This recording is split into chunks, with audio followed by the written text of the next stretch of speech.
Durante uma semana inteira, não consegui entrar em contato com meus pais. Então decidi dirigir de volta para visitá-los, tomado pela inquietação. Quando cheguei, a porta da frente estava entreaberta e a casa por dentro estava em caos, como se uma tempestade tivesse passado por ali. Tremendo, eu estava prestes a sair, quando de repente ouvi uma respiração ofegante e um choro fraco vindo do guarda-roupa. Ao abrir a porta, meu sobrinho pequeno desabou em meus braços, exausto.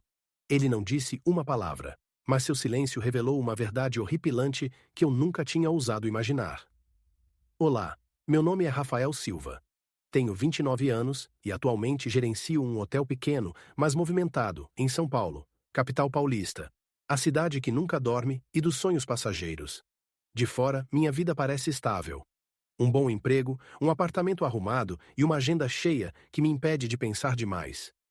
Mas se você me perguntar sobre minha família, sobre minhas memórias de Ribeirão Preto, onde cresci, você ouvirá uma história diferente. Uma história cheia de rachaduras, dor persistente e amor que eu luto para expressar. Nasci e fui criado em Ribeirão Preto, uma cidade do interior de São Paulo, onde todo mundo conhece todo mundo e a vida se move em um ritmo lento, quase imutável. Meu pai, José, e minha mãe, Maria, eram pessoas típicas do interior, trabalhadoras, simples e sempre colocando a família em primeiro lugar. Eles administravam uma pequena mercearia na rua principal, onde, quando criança, me acostumei a ficar atrás do balcão, embalando compras ou reabastecendo latas de sopa nas prateleiras. Era uma mercearia modesta, desgastada, com uma placa de madeira desbotada e o cheiro de pão fresco se misturando ao odor de mofo do piso de madeira. Eu amava aquele lugar, não porque fosse especial, mas porque era meu mundo inteiro naquela época. Nossa casa ficava a alguns quarteirões da mercearia. Uma casa de 2 andares, com um quintal da frente cheio de mato e uma velha jabuticabeira que eu costumava subir todo verão. Foi lá que cresci, onde aprendi a amarrar meus sapatos, onde ouvi as canções de ninar da minha mãe e onde testemunhei tanto os sorrisos quanto as lágrimas dos meus pais. Mas se você acha que éramos uma família perfeitamente feliz, estaria enganado. Apesar dos momentos de calor, nossa família sempre foi ofuscada por uma presença ameaçadora. A sombra chamada Diego, meu irmão mais novo. Diego era 5 anos mais novo que eu, mas desde pequeno ele era o centro das atenções em nossa casa. Minha mãe o chamava de seu menino de ouro, com seus cabelos cacheados e olhos brilhantes.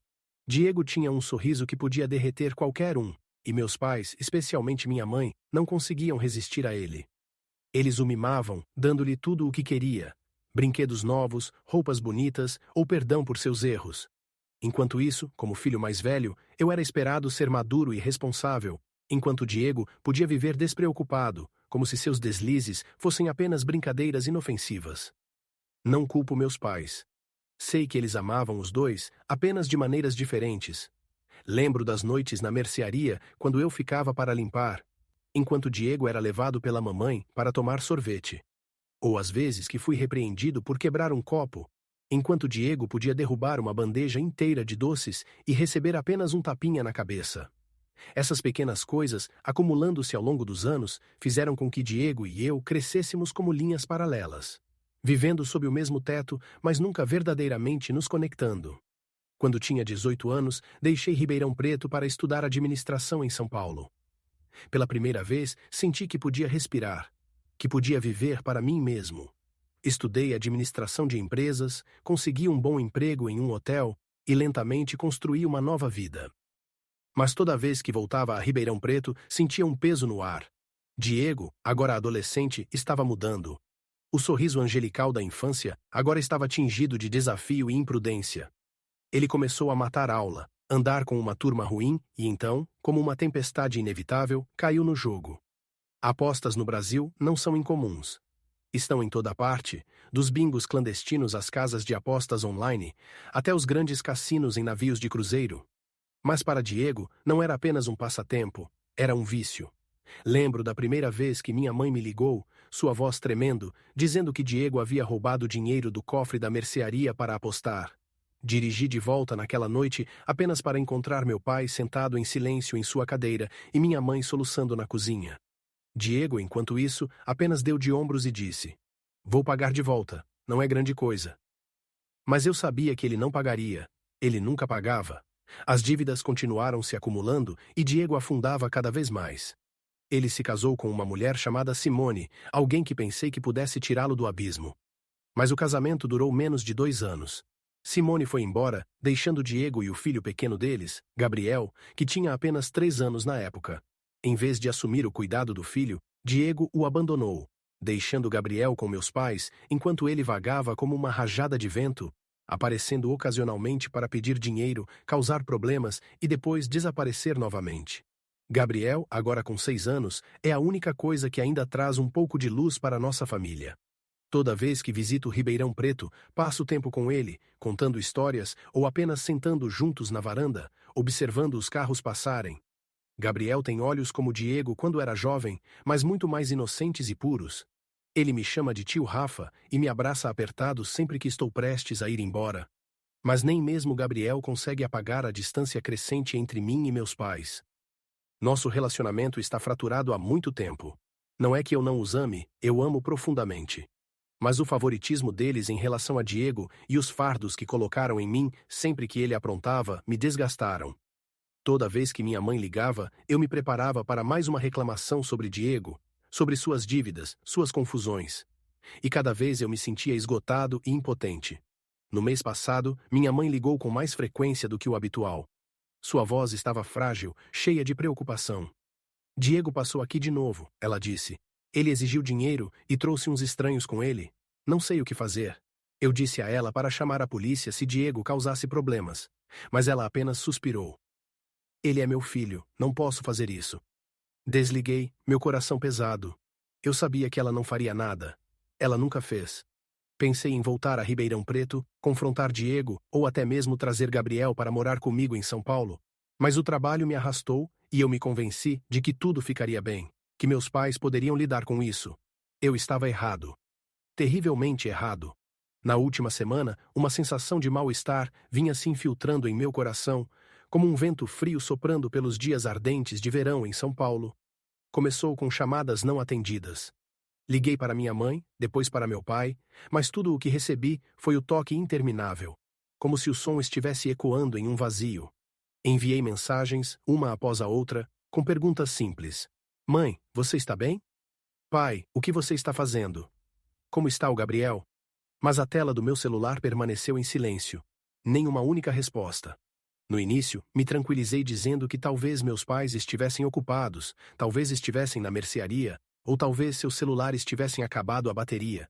Mas quando o terceiro dia passou, depois o quinto, aquele mal-estar não era mais uma brisa passageira.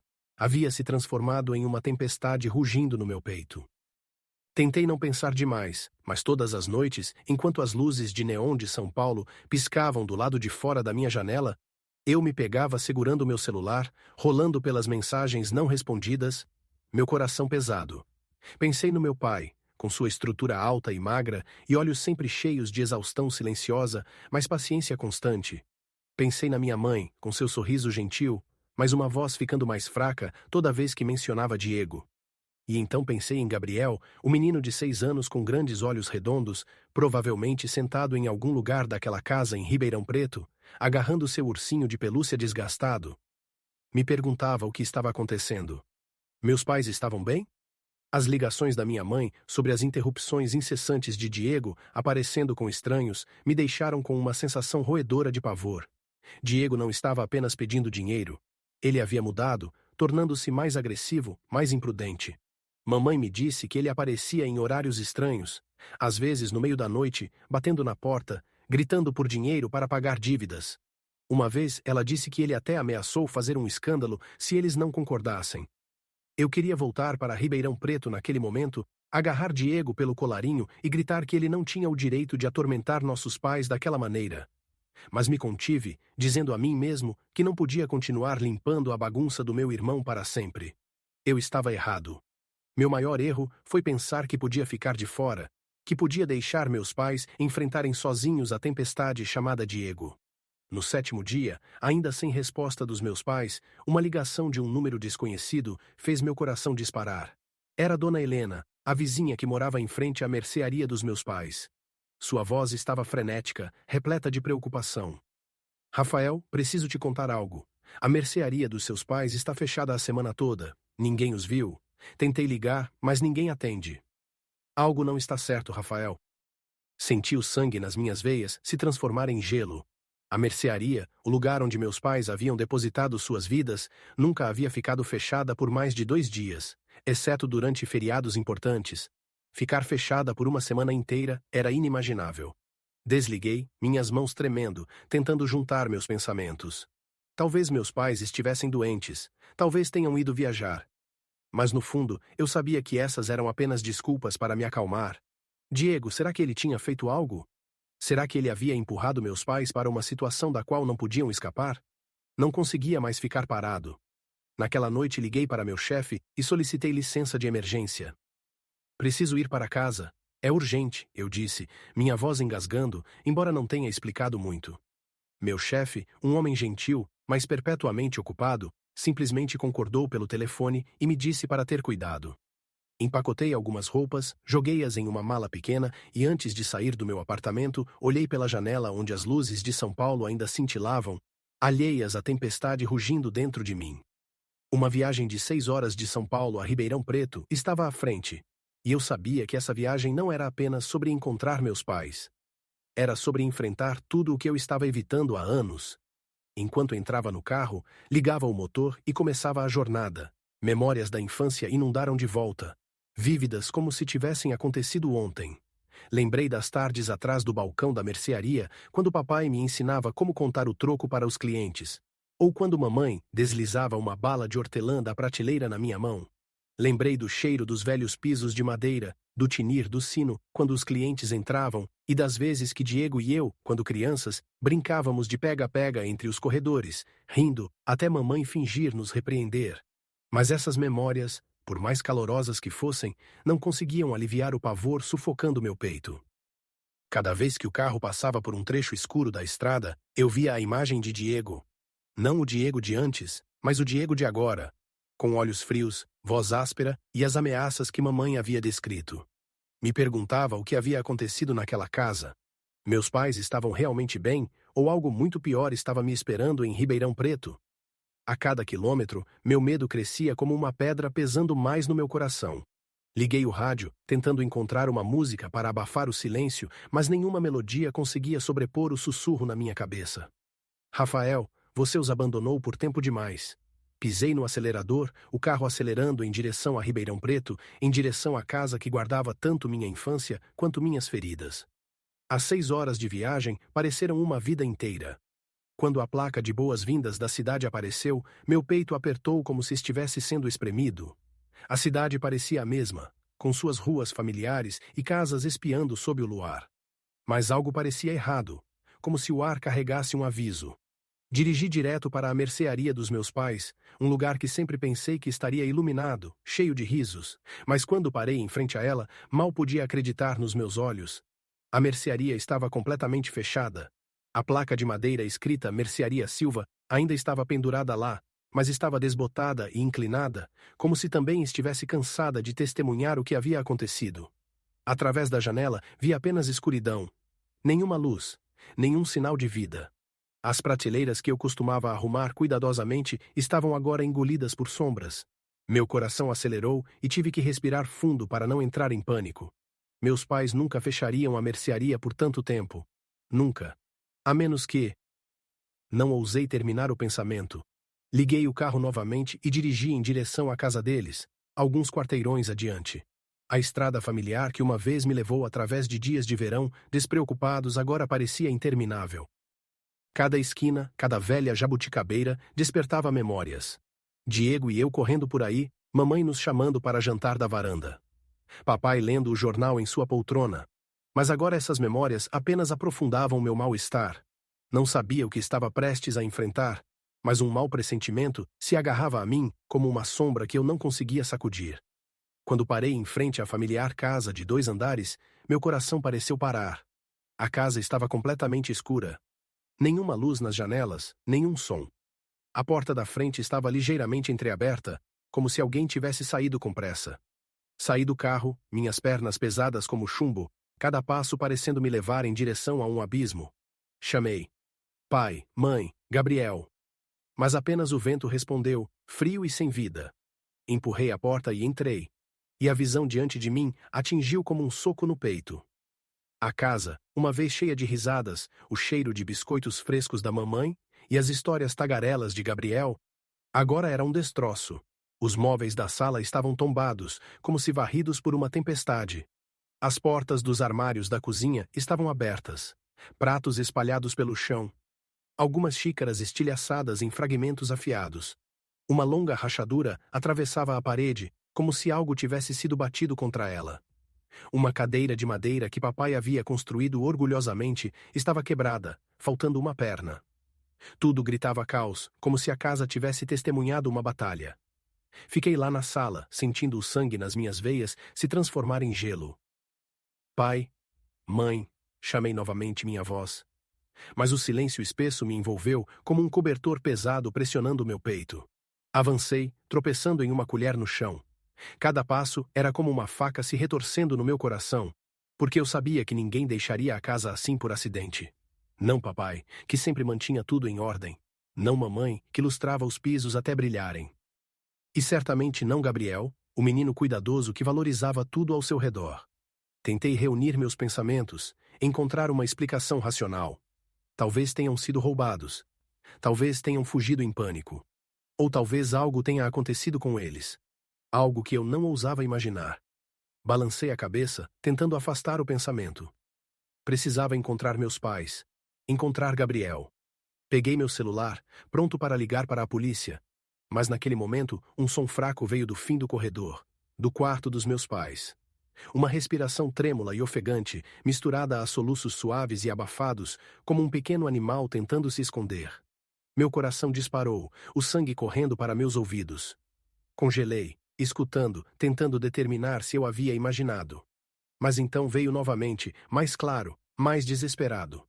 Movi-me em direção ao quarto, minhas pernas tremendo. A porta do quarto estava ligeiramente entreaberta, e ao empurrá-la, um cheiro de mofo e silêncio frio me atingiu. A cama dos meus pais estava intocada, mas os cobertores estavam desarrumados, como se alguém tivesse deitado lá e saído com pressa. Chamei por Gabriel, minha voz quebrando. Gabriel, é você? Onde você está? Não houve resposta, apenas a respiração ofegante agora mais clara, vindo do canto do quarto. Segui o som, meu coração batendo tão forte que pensei que poderia explodir. A respiração me levou ao velho guarda-roupa, sua porta ligeiramente aberta.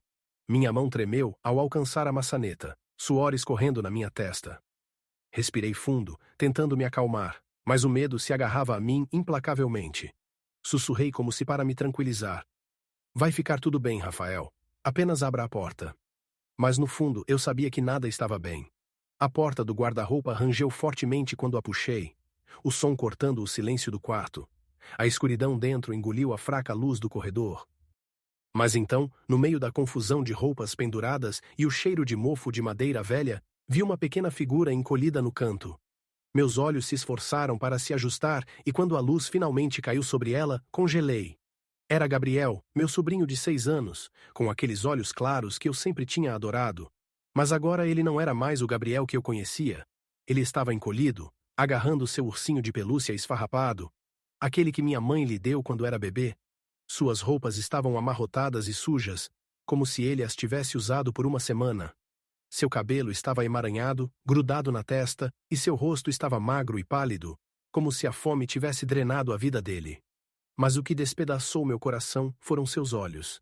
Vermelhos, arregalados, brilhando com um medo que eu nunca tinha visto em uma criança. Ele não estava chorando alto, apenas soluços suaves e engasgados, como se tivesse chorado tanto que não tinha mais forças. Gabriel, chamei, minha voz quebrando, quase irreconhecível para mim mesmo. Ajoelhei-me, estendendo a mão para tocá-lo, mas ele se encolheu, encolhendo-se mais no canto, como se eu fosse uma ameaça. O ursinho de pelúcia estava agarrado tão apertado que eu temia que pudesse rasgar. Gabriel, é o tio Rafa. Você está seguro agora, eu disse, minha voz tremendo, tentando ficar calmo, embora meu coração estivesse gritando. Mas Gabriel não respondeu. Ele apenas me olhou, seus olhos em pânico, procurando algo para confiar, algo para se segurar. Lentamente estendi a mão novamente, tocando suavemente seu ombro. Desta vez, ele não se afastou, mas seu corpo tremeu violentamente como uma folha seca em um vento frio. Campeão, o que aconteceu? Onde estão a vovó e o vovô? Perguntei, minha voz presa, lutando contra as lágrimas. Eu precisava saber. Precisava entender por que a casa estava em ruínas, por que meus pais não estavam aqui, e por que Gabriel estava se escondendo em um guarda-roupa como um animal ferido. Mas Gabriel não disse nada. Ele apenas olhou fixamente, seus olhos vermelhos arregalados, e então, como se sua última força tivesse acabado, ele desabou em meus braços. Seu corpo pequeno parecia sem peso, tão frágil que eu tinha medo de que um abraço apertado pudesse quebrá-lo. Segurei-o perto, sentindo suas respirações rápidas contra meu ombro. E naquele momento, uma dor mais profunda do que qualquer coisa que eu já tinha conhecido me invadiu. Este menino, meu amado sobrinho, havia suportado algo horrível. E eu, aquele que deveria tê-lo protegido, não estava lá quando ele mais precisava de mim. Levantei Gabriel, seu corpo flácido em meus braços. Está tudo bem.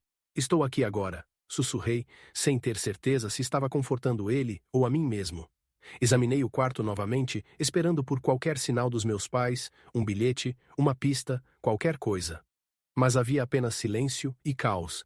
A casa, uma vez meu santuário, agora parecia um campo de batalha abandonado. Não podia ficar mais. Gabriel precisava de ajuda e eu tinha que tirá-lo daquele lugar. Carreguei-o para o carro, deitei-o no banco de trás e o envolvi em um cobertor fino que encontrei no sofá. Seus olhos estavam fechados, seu peito subindo e descendo levemente, como se estivesse se agarrando à vida. Pulei no banco do motorista, liguei o carro e acelerei em direção ao hospital mais próximo. Meu coração batendo como se fosse explodir. Os 10 minutos de viagem até o hospital pareceram um século. Continuei olhando para Gabriel no espelho retrovisor, aterrorizado de que ele pudesse escorregar completamente. Aguenta firme, campeão, murmurei, minha voz quebrando. Não vou deixar nada acontecer com você. Mas na minha mente, perguntas giravam como lâminas afiadas. Onde estavam meus pais? O que havia acontecido naquela casa? Quando parei na emergência, praticamente gritei pelas enfermeiras. Socorro, meu sobrinho, ele não está bem. Uma equipe de médicos e enfermeiras correu, trazendo uma maca para o carro. Eles ergueram Gabriel suavemente sobre ela e eu fiquei ali, impotente, enquanto o levavam para dentro. Uma enfermeira, seus olhos cheios de preocupação, mas profissional, me perguntou sobre a condição de Gabriel. Mas eu só pude balançar a cabeça, incapaz de responder claramente. Eu não sei. Acabei de encontrá-lo em um guarda-roupa. Ele não disse nada. Por favor, salvem-no. Na sala de emergência, os médicos trabalharam rapidamente. Conectaram Gabriel a um soro, verificaram sua frequência cardíaca e mediram sua pressão arterial enquanto eu ficava no corredor, observando pela pequena janela na porta. Gabriel estava deitado lá, tão pequeno e frágil como um pássaro com asas quebradas. Um médico saiu, seu rosto grave. O menino está gravemente desidratado e desnutrido, provavelmente de dias sem comida ou água, ele disse. Ele também está experimentando um trauma psicológico significativo. Vamos mantê-lo aqui para observação, mas você pode nos dizer algo sobre o que aconteceu? Balancei a cabeça, dominado pela impotência. Não sei, sussurrei. Acabei de chegar em casa e o encontrei assim. Mas no fundo, eu sabia que não podia parar por aqui. Gabriel havia sobrevivido, mas e meus pais? A casa destruída, os sinais de violência, o silêncio sinistro. Cerrei meus punhos, raiva e dor surgindo como um fogo. Eu tinha que voltar àquela casa. Fiquei no corredor do hospital, espiando pela pequena janela da porta da sala de emergência, onde Gabriel estava deitado. Ele parecia partir o coração de tão pequeno, com tubos de soro presos ao braço e seu rosto ainda carregando traços de medo. Os médicos disseram que ele ficaria bem, mas bem, nesse contexto, parecia uma palavra vazia. Virei-me, incapaz de suportar a visão por mais um segundo. Eu tinha que agir. Tinha que encontrar meus pais. Liguei para um amigo do hotel, pedindo que cobrisse meu trabalho por alguns dias. Não sei quanto tempo isso vai levar, eu disse, minha voz oca. Ele não fez perguntas, apenas me disse para cuidar de mim mesmo e prometeu lidar com tudo. Desliguei, sentindo como se estivesse cortando um pedaço da minha vida normal em São Paulo para entrar em um pesadelo sem fim à vista. De volta ao carro, dirigi até a casa dos meus pais. A noite de Ribeirão Preto estava fria e o luar fraco lançava um brilho sinistro nas ruas familiares, fazendo-as parecer alienígenas. Quando parei na casa, um calafrio desceu pela minha espinha. Entrei, com cuidado para não tocar em nada. A casa estava como eu havia deixado. Móveis tombados, pratos quebrados, a rachadura na parede como um lembrete sombrio do que havia acontecido. Fiquei na sala, respirando o ar pesado, procurando qualquer pista, qualquer sinal para entender o que havia acontecido com meus pais. Caminhei por cada cômodo, verificando cada canto, mas evitando tocar em qualquer coisa. Sabia que se algo sério tivesse ocorrido, a polícia precisaria da cena intocada. Na cozinha, avistei um porta-retratos de família no chão. Olhei para o vidro rachado, meu coração apertando, ao ver os sorrisos dos meus pais, o meu e até mesmo o de Diego quando éramos crianças. A foto foi tirada em um dia de verão, quando ainda éramos uma família, antes de tudo desmoronar. Peguei meu celular, minhas mãos tremendo enquanto discava 190. Preciso reportar um caso de pessoas desaparecidas, eu disse quando a voz do atendente veio. Meus pais, eles não estão em casa. E meu sobrinho, eu o encontrei em estado crítico. A casa, ela foi saqueada. Por favor, venham rápido. Minha voz engasgou, cada palavra parecendo ser arrancada de dentro do meu peito. O atendente fez perguntas básicas. Endereço, os nomes dos meus pais, o estado da cena. E eu respondi mecanicamente, minha mente em branco. Eles me disseram para esperar que a polícia estaria lá em breve. Sentei-me no velho sofá, tentando ficar calmo, mas minhas mãos não paravam de tremer. Examinei o quarto, desesperado por qualquer pista. A jaqueta do meu pai estava pendurada no cabideiro, mas seus bolsos estavam vazios.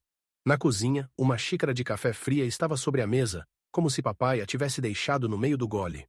Tudo na casa parecia contar uma história, mas eu não conseguia decifrar o que estava dizendo. 15 minutos depois, as luzes vermelhas e azuis de uma viatura policial piscaram lá fora, iluminando a rua silenciosa. Ouvi o carro parar, o som de passos apressados, e então a porta se abriu. 3 policiais entraram, seguidos por um homem em roupas civis, provavelmente um investigador. Você é quem ligou, Rafael Silva? O homem perguntou, sua voz baixa e firme. Acenei, levantando-me, tentando manter minha voz de tremer. Sou o investigador Mateus, conte-nos o que você sabe. Conduzi-os para dentro, mostrando-lhes a cena. As cadeiras quebradas, pratos despedaçados, a rachadura na parede. Contei-lhes sobre não conseguir entrar em contato com meus pais por uma semana, sobre a ligação da vizinha e sobre encontrar Gabriel no guarda-roupa. Cada palavra parecia uma facada, mas me forcei a continuar. Mateus anotou cuidadosamente, seus olhos aguçados, mas sem julgamento. Vamos investigar tudo, ele disse. Mas primeiro, precisamos isolar a cena. Os policiais começaram a cercar a casa com fita amarela, impedindo que alguém se aproximasse demais. Fiquei na varanda, observando enquanto vizinhos começavam a se reunir, seus olhos uma mistura de curiosidade e preocupação. Sussurros flutuavam pela multidão e eu captei fragmentos de suas conversas. Ouvi uma discussão na semana passada. Uma senhora idosa, Dona Carla, disse a um policial. Gritos altos de dentro da casa. Pensei que fossem José e Maria discutindo com alguém. Outro homem, Sr. Torres, acrescentou. Vi Diego por aqui algumas vezes. Ele estava com uns caras de aparência suspeita. Uma vez eu os vi parados do lado de fora da mercearia, como se estivessem vigiando algo. Cada palavra me atingiu como um martelo no peito. Eu estava furioso e desesperado. Diego. Seu nome continuava surgindo como um refrão em uma canção trágica. Queria gritar, exigir respostas de cada vizinho sobre o que eles tinham visto ou ouvido, mas sabia que tinha que ficar calmo. A polícia precisava de mim, com a cabeça clara, e Gabriel precisava de mim forte. Ainda assim, lá no fundo, um medo estava crescendo como uma besta rosnando. Se Diego estava envolvido, se ele tinha feito algo com meus pais, eu não sabia como enfrentaria essa verdade. Mateus me chamou, fazendo mais perguntas sobre Diego. Onde ele costumava ir, seus hábitos, qualquer coisa que pudesse ajudar. Contei-lhe tudo o que sabia, embora cada palavra parecesse esfregar sal em uma ferida. Ele é viciado em jogos de azar, eu disse. Ele aparece para pedir dinheiro, minha mãe. Ela sempre o perdoava, não importa o quanto ele a machucasse. Mateus assentiu, seus olhos fixos em seu caderno. Vamos começar a investigar esse ângulo, ele disse. Mas você deve se preparar. Isso pode não ser um simples caso de pessoas desaparecidas. Suas palavras enviaram um calafrio através de mim. Queria acreditar que meus pais estavam bem, que eles tinham ido para algum lugar, que tudo isso era um mal-entendido. Mas no fundo, eu sabia que a verdade estava esperando e não seria fácil. Virei-me, voltando para o hospital onde Gabriel estava. Precisava estar com ele. Corri para o hospital, indo direto para o lado da cama de Gabriel. Os médicos o tratavam com soro intravenoso há horas e agora ele parecia um pouco melhor. Sua pele não estava mais mortalmente pálida como quando o encontrei, mas seus olhos ainda carregavam uma sombra assombrosa que eu não conseguia esquecer. Fiquei ao lado da cama, observando-o. Meu coração sentindo como se estivesse sendo esmagado. É o tio Rafa, sussurrei suavemente, tocando sua mão. Você está bem agora. Gabriel abriu os olhos, aqueles grandes olhos redondos vermelhos fixados nos meus.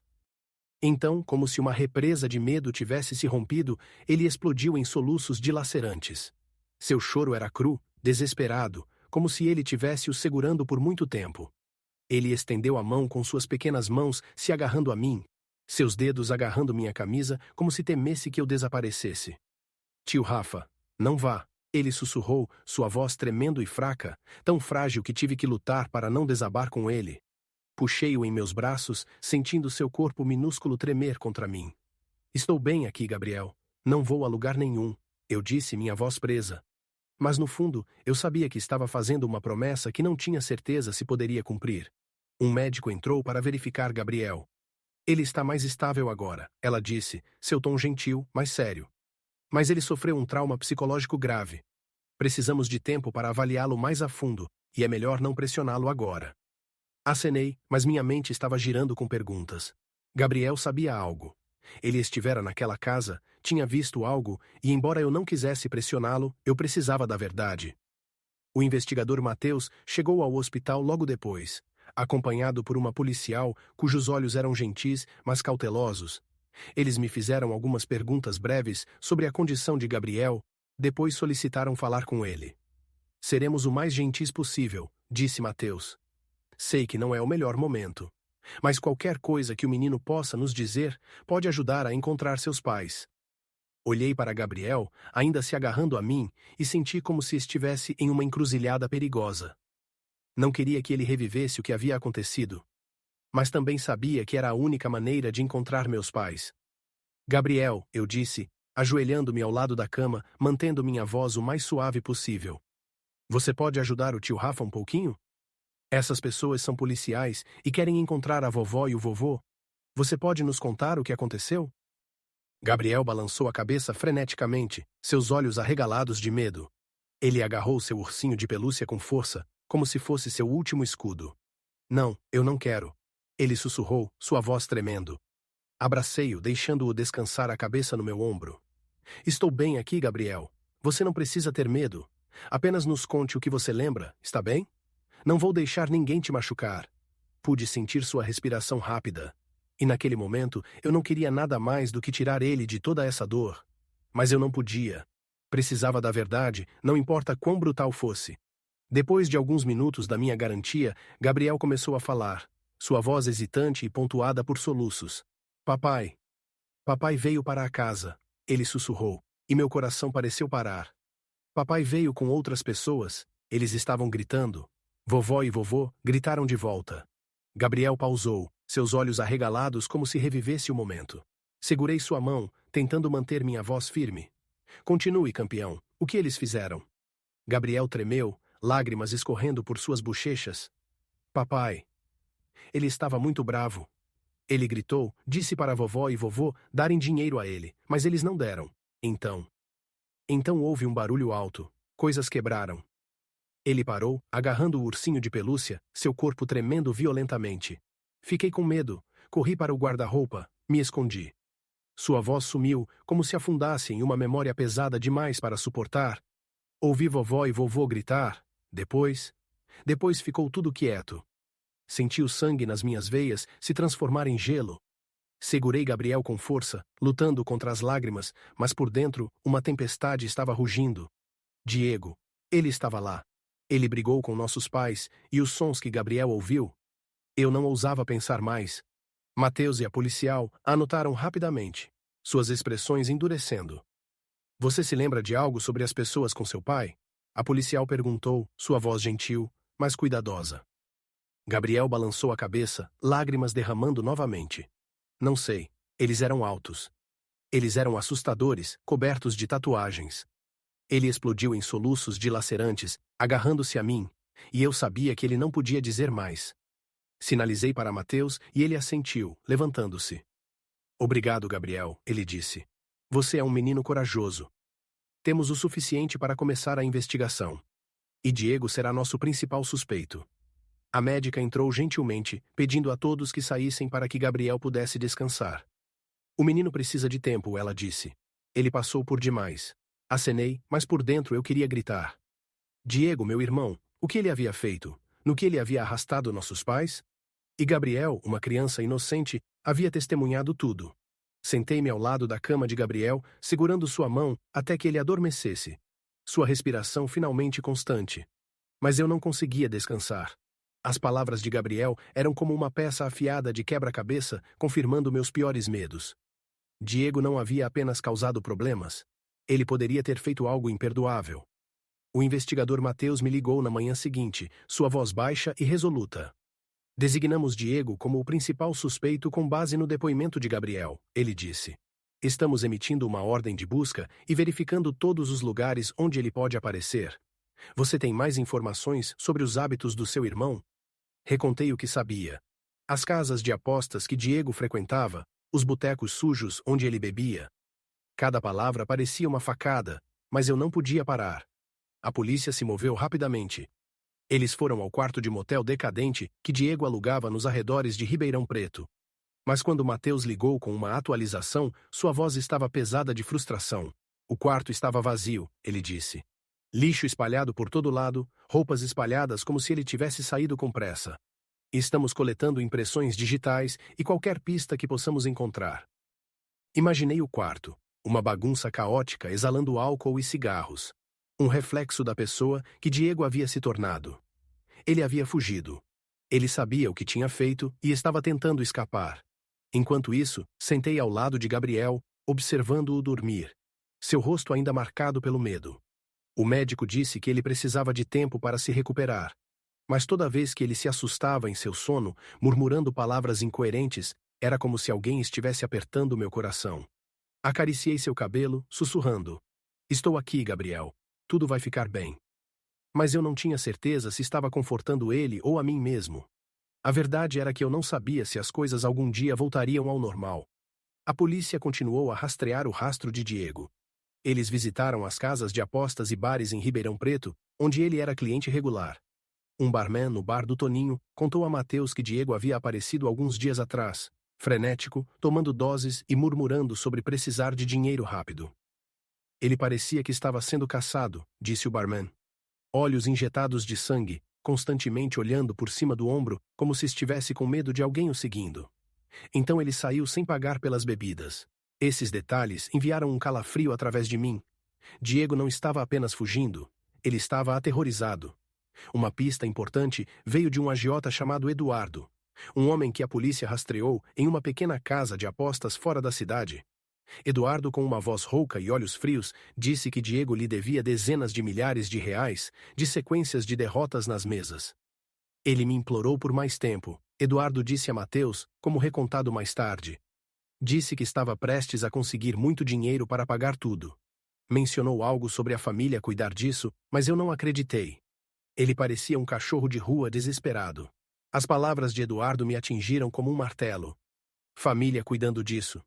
O que Diego quis dizer? Ele estava planejando conseguir dinheiro dos nossos pais, da mercearia ou de algo pior?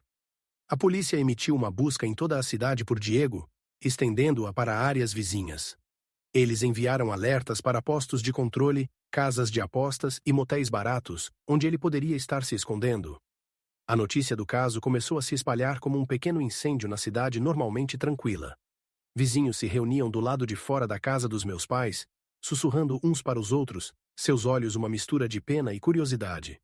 Dona Carla, a vizinha idosa, me visitou e Gabriel no hospital, trazendo uma lata de biscoitos caseiros. Não posso acreditar nisso, Rafael, ela disse, sua voz tremendo. José e Maria eram pessoas boas, e Diego. Eu o vi com alguns personagens suspeitos. Fiquei preocupada, mas nunca pensei que chegaria a isso. Suas palavras apenas alimentaram o fogo no meu peito. Queria gritar que eu também não queria acreditar. Que eu não queria pensar que meu irmão poderia fazer algo horrível com nossos próprios pais. Mas as peças estavam se encaixando.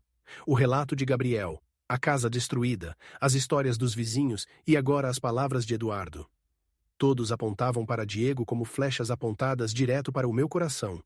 Sentei ao lado de Gabriel, segurando sua mão, sentindo seus dedos pequenos e frios na minha palma. Ele ainda estava dormindo, mas seu sono era inquieto. Ocasionalmente, ele murmurava palavras como "papai, não" ou "estou com medo". Cada sussurro cortava em mim como uma lâmina. Pensei nos anos em que Diego foi mimado, defendido pela mamãe, perdoado pelo papai. Pensei nas vezes que tentei tirá-lo de sua bagunça, apenas para ele sorrir e dizer: "Se preocupe com você mesmo, Rafa. Eu sei como viver minha vida." Agora seu jeito de viver havia levado a isso. Uma casa destruída, uma criança traumatizada e nossos pais desaparecidos. Olhei pela janela do hospital para o luar iluminando os telhados de Ribeirão Preto. Em algum lugar lá fora, Diego estava se escondendo, carregando segredos que eu tanto ansiava quanto temia descobrir. Esperava que a polícia o encontrasse, o arrastasse das sombras para enfrentar o que ele havia feito. Mas ao mesmo tempo, eu temia esse momento. Quando eu enfrentasse Diego, o que eu veria? Um criminoso, um irmão ou um monstro que havia destruído nossa família? Mateus ligou novamente tarde naquela noite, sua voz firme, mas estável. "Estamos estreitando", ele disse. "Temos novas pistas dos arredores. Vamos encontrá-lo em breve." Acenei, embora ele não pudesse me ver. "Obrigado", eu disse, minha voz oca. Não tinha certeza se estava realmente pronto para enfrentar Diego ou não. Na manhã seguinte, Mateus me chamou de volta à casa para revisar algumas descobertas da equipe de investigação. "Precisamos que você confirme alguns detalhes", ele disse pelo telefone, sua voz carregando um tom estranho, como se estivesse se preparando para algo grave. Não fiz perguntas, apenas dirigi, meu coração batendo no peito. Quando entrei, Mateus estava na sala, acompanhado por outro policial, tirando fotos da cena. A casa permanecia como eu lembrava. Destruída, fria, como uma ferida que se recusava a cicatrizar. "Fizemos uma busca mais completa", disse Mateus, levando-me ao canto onde papai costumava trabalhar. Sua escrivaninha, uma peça de madeira velha arranhada pelo tempo, ficava ali silenciosa, como se guardasse um segredo.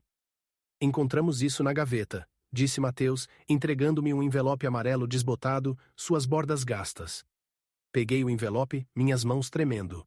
Meu nome estava escrito através dele na caligrafia de papai, uma escrita que eu reconheceria em qualquer lugar.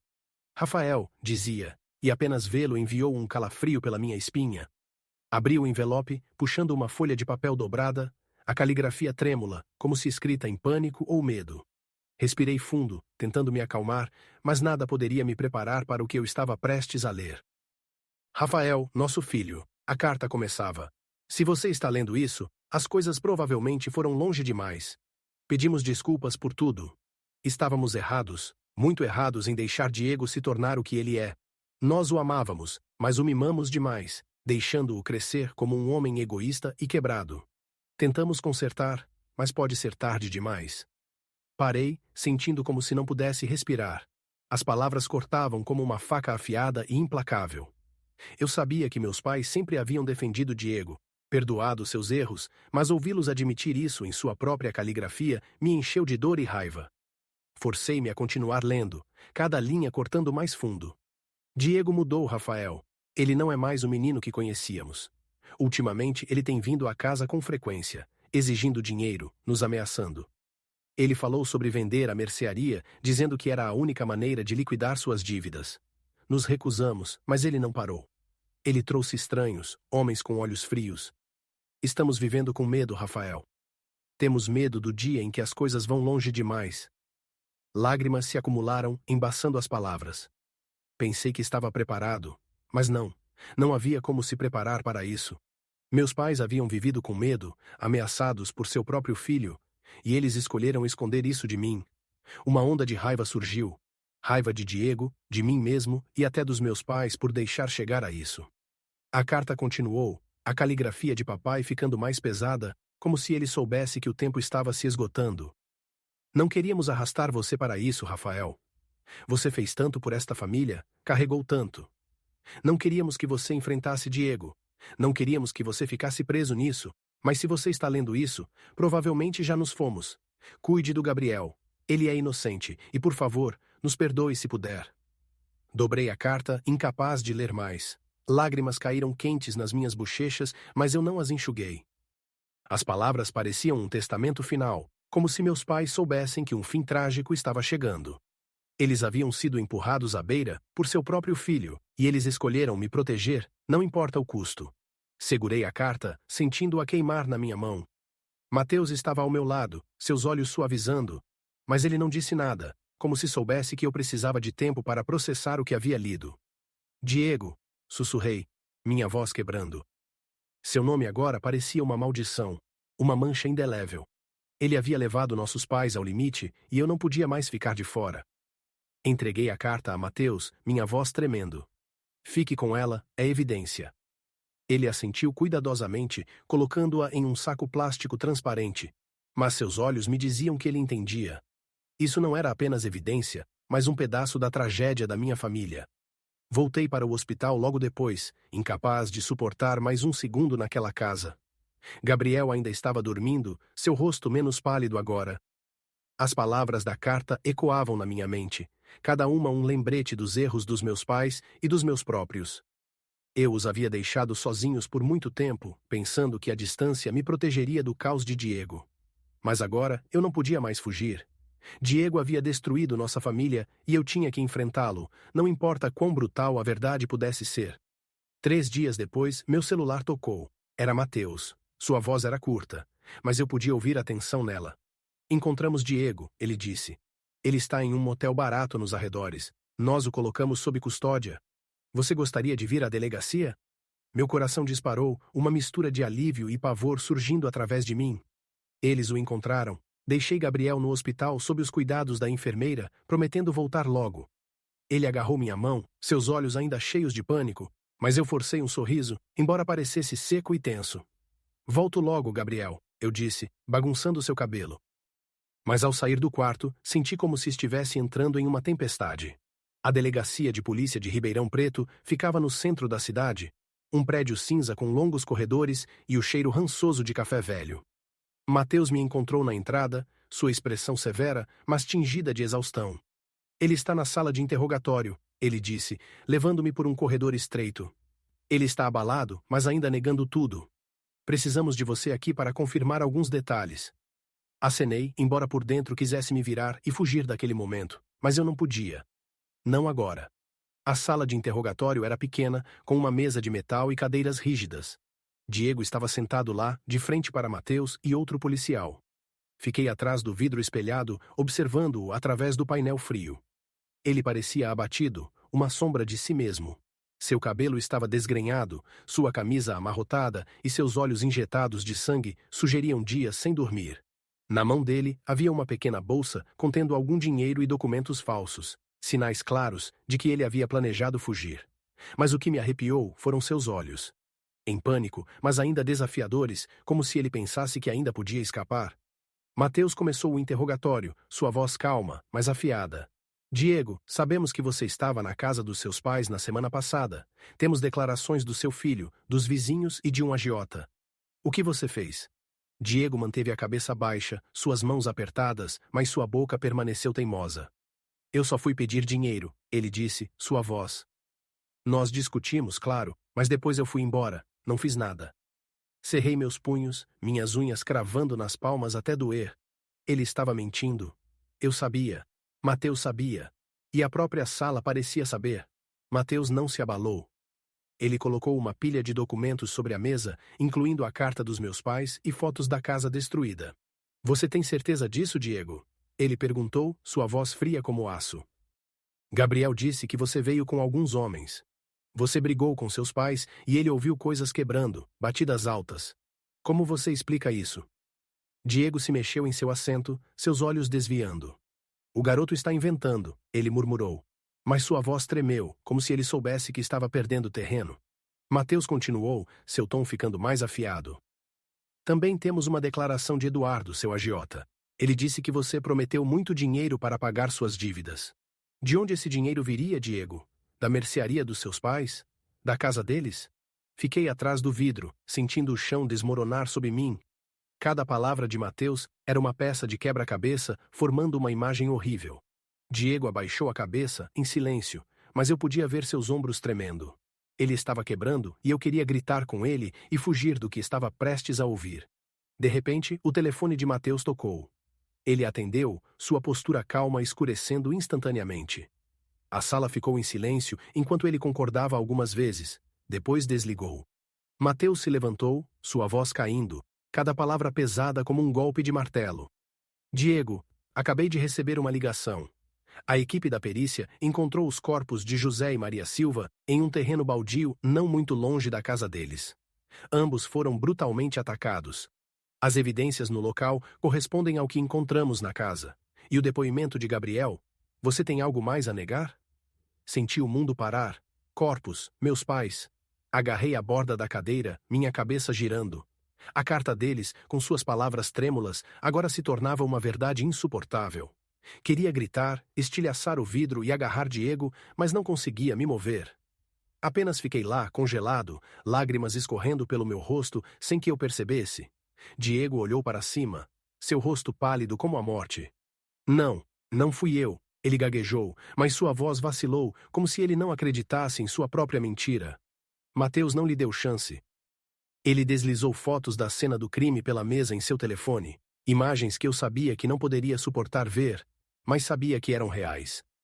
Algo mais a dizer, Diego? Mateus perguntou, sua voz agora uma lâmina afiada. Diego desabou, seus soluços ecoando na pequena sala. Ele enterrou o rosto nas mãos, ombros tremendo. E então, como se sua última força tivesse se esgotado, ele confessou. Eu não queria. Ele disse, sua voz quebrando. Eu só queria dinheiro. Precisava para pagar minhas dívidas, mas eles não me deram. Eles gritaram, me chamaram de desgraça. Eu perdi o controle. Bati neles. Não sabia o que estava fazendo até que eles estivessem deitados lá, sem se mover. Senti meu coração se despedaçar. Diego, meu irmão, outrora o menino de ouro da mamãe, havia espancado nossos pais até a morte. Ele continuou, sua voz tremendo como se tentasse justificar seu crime. Entrei em pânico. Liguei para uns caras do cassino. Nós os enterramos no terreno. Pensei que se ninguém soubesse, eu poderia vender a mercearia, a casa, pagar minhas dívidas e recomeçar. A sala ficou atordoada. Mateus manteve seu rosto estoico, mas eu vi sua mão apertar a caneta. A policial ao lado dele balançou a cabeça, como se incapaz de acreditar. E eu? Eu apenas fiquei lá, olhando para Diego através do vidro. Ele não era mais meu irmão. Ele era o monstro que matou nossos pais. Deixou Gabriel em terror e destruiu tudo o que nossa família tinha. Virei-me, incapaz de olhar mais. Lágrimas escorriam pelo meu rosto, mas eu não as enxugava. Raiva e dor queimavam juntas em mim, um fogo inextinguível. Queria gritar com Diego, exigir por que ele poderia fazer isso com nossa própria família. Mas eu sabia que nenhuma resposta aliviaria essa dor. Mateus saiu, colocando uma mão no meu ombro. Sinto muito, Rafael, ele disse, sua voz mais suave agora. Vamos levá-lo à justiça, e você deve se preparar para identificar os corpos dos seus pais no IML. Acenei levemente, meu coração vazio. Não sabia como enfrentar essa perda. Meus pais se foram e Diego, o irmão que uma vez conheci, os tirou de mim. O julgamento de Diego aconteceu apenas algumas semanas depois. Não compareci. Não conseguia encarar o rosto dele. Não conseguia ouvir sua confissão horrível novamente. Mateus me atualizou por telefone, sua voz estável, mas repleta de empatia. Diego foi condenado à prisão perpétua, sem possibilidade de liberdade condicional. Ele passará o resto de seus dias atrás das grades, pagando pelo crime que cometeu. Mas essa sentença não trouxe meus pais de volta. Não apagou as memórias dolorosas que Gabriel carregava e não consertou as rachaduras no meu coração. Organizei o funeral dos meus pais em uma tarde tranquila em Ribeirão Preto. A pequena igreja que nossa família costumava frequentar nos fins de semana estava cheia de gente. Vizinhos, amigos e clientes regulares da mercearia. Eles vieram para prestar suas homenagens, trazendo crisântemos brancos e condolências sinceras. Dona Carla, a vizinha idosa, segurou minha mão, lágrimas escorrendo por suas bochechas. José e Maria eram pessoas boas, Rafael, ela disse. Eles não mereciam isso. Só pude acenar, incapaz de falar, com medo de que se abrisse a boca, desabaria. O funeral foi sombrio, com apenas o som do vento farfalhando através das árvores no cemitério e o murmúrio de orações. Fiquei diante de seus túmulos, sentindo como se o mundo tivesse desabado. Mas me forcei a ser forte por Gabriel. Depois do funeral, levei Gabriel para morar comigo. Diante dos túmulos dos meus pais, ajoelhei-me, colocando minha mão nas lápides frias e sussurrei. Prometi cuidar do Gabriel como meu próprio filho. Não vou deixá-lo sofrer mais. O vento soprou, carregando uma sensação estranha, como se meus pais estivessem ouvindo, sorrindo de algum lugar distante. Peguei a mão de Gabriel, levando-o para longe do cemitério. E naquele momento, soube que essa era uma promessa que manteria a todo custo. Os primeiros dias em São Paulo não foram fáceis. Gabriel ainda estava assombrado pelo que havia acontecido. Ele acordava chorando todas as noites, chamando por seus avós. Segurei-o perto, cantando as canções de ninar que mamãe costumava cantar, embora minha voz quebrasse com lágrimas. Estou aqui, Gabriel, sussurrei. Não vou te deixar sozinho. Passei cada momento livre com ele, brincando, contando histórias, tentando trazer um pouco de luz de volta aos seus olhos, ainda sombreados pela escuridão. Lentamente, com paciência e amor, Gabriel começou a sorrir novamente. Seus sorrisos eram fracos, mas para mim, eram como luz do sol rompendo uma tempestade. Decidi vender a mercearia e a casa em Ribeirão Preto. Aqueles lugares guardavam memórias dolorosas demais. Não conseguia mantê-los. Não conseguia deixar que essas memórias continuassem a nos prender. O dinheiro das vendas não foi muito, mas foi suficiente para começar uma nova vida para Gabriel e para mim. Mudei para um apartamento maior em São Paulo, com um quarto só para ele, onde pendurei seus desenhos e coloquei seu ursinho de pelúcia desgastado na cama. Nos meses que se seguiram, enquanto Gabriel e eu nos ajustávamos ao nosso novo ritmo, comecei a refletir sobre minha família. Meus pais haviam cometido erros, mimando Diego demais, deixando-o se tornar egoísta e quebrado. Seu favoritismo deixou feridas profundas, não apenas para mim, mas para eles e para Gabriel também. Mas também percebi que, apesar das falhas e fraturas da nossa família, amor e responsabilidade eram a base que nos mantinha juntos. Aprendi uma lição dolorosa. Indulgência cega e negligência podem empurrar uma criança para um caminho destrutivo, até mesmo para a tragédia. Mas também acreditava que com amor e responsabilidade eu poderia salvar uma vida. A vida de Gabriel.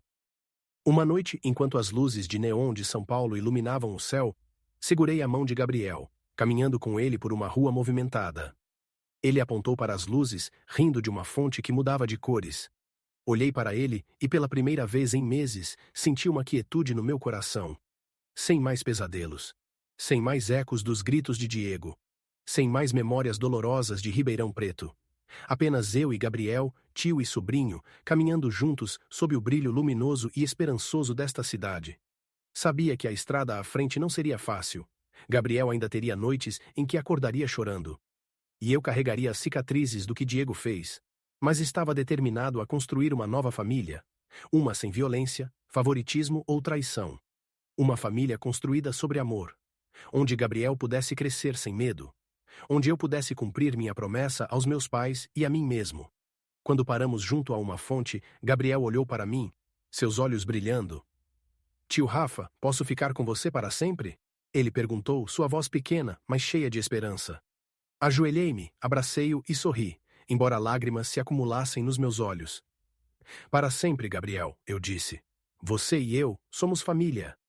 Nossa história se fechou sob as luzes radiantes de São Paulo, mas no meu coração havia apenas quietude e determinação. Não deixaria a tragédia da nossa família se repetir.